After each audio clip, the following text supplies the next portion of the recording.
సీతారాముల బంధం కేవలం ఒక పురాణ గాథ మాత్రమే కాదు. అది కాలాతీతమైన ఒక మార్గదర్శి. నేటి ఆధునిక కాలంలో ఒత్తిళ్లు, విభేదాల మధ్య నలిగిపోయే దంపతులకు వారి జీవనశైలి అనేక పాఠాలను నేర్పుతుంది. రాముడు సీతను కేవలం భార్యగా మాత్రమే కాకుండా తన అర్ధాంగిగా, ప్రతి నిర్ణయంలో భాగస్వామిగా చూశాడు. అలాగే సీతమ్మకు రాముడి ధర్మంపై అచంచలమైన నమ్మకం ఉండేది. నేటి జంటలు ఒకరి వ్యక్తిత్వాన్ని మరొకరు గౌరవించుకోవడం ఎంత ముఖ్యమో వారిని చూసి నేర్చుకోవచ్చు. రాముడు అడవులకు వెళ్లాల్సి వచ్చినప్పుడు సీత అన్ని సుఖాలను వదులుకొని ఆయన వెంట నడిచింది.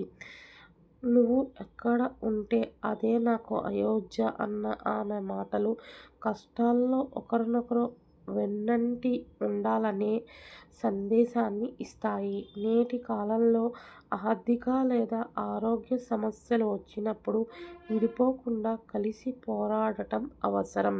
రాముడు ఏదైనా ధర్మ సంకటంలో ఉన్నప్పుడు సీతమ్మ తన అభిప్రాయాన్ని సున్నితంగా చెప్పేది. భార్యాభర్తల మధ్య స్నేహపూర్వకమైన చర్చలు ఉంటేనే బంధం బలంగా ఉంటుంది. కేవలం ఒకరు చెప్పింది మరొకరు వినడం కంటే ఇద్దరూ కలిసి చర్చించి నిర్ణయాలు తీసుకోవటం నేటికీ వర్తిస్తుంది.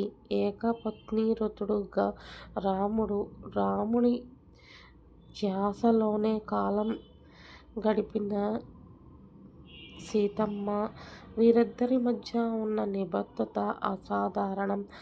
ఆకర్షణలు, ప్రలోభాలు ఎక్కువగా ఉండే నేటి సమాజంలో ఒకరినొకరు నిజాయితీగా ఉండటం అనేది వైవాహిక జీవితానికి పునాది వంటిది.